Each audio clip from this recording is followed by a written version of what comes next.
Napansin niyo ba na minsan hirap tayong dumumi o parang matagal tayo bago makadumi sa loob ng isang linggo? Baka hindi niyo alam pero ito ay sintomas ng constipation o pagtitibi. At yan ang ating pag-uusapan ngayong araw kaya naman pasintabi po sa mga kumakain. Ayon sa National Institute of Diabetes and Digestive and Kidney Diseases, ang constipation ay isang kondisyon kung saan ang isang tao ay dumudumi ng mas kaunti sa 3 beses sa loob ng isang linggo. At madalas ay may matigas o tuyong dumi kaya nagkakaroon ng hirap sa paglabas nito. Ano nga ba ang mga sanhi ng constipation?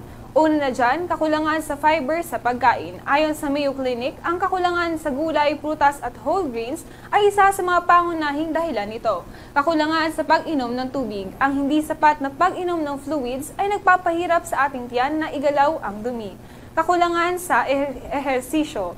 At bukod dyan, pagpigil ng pagdumi kapag nakakaramdam ng tawag ng kalikasan at side effects ng ilang mga gamot tulad ng painkillers, antidepressants at iron supplements. Ano nga ba ang maaaring gawin para maiwasan ito?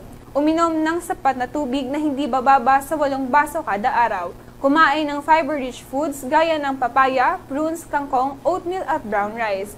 Mag-ehersisyo ng regular. Ayon sa Harvard Medical School, kahit 30 minutes o 30 minutong brisk walking ay makakatulong sa bowel movement.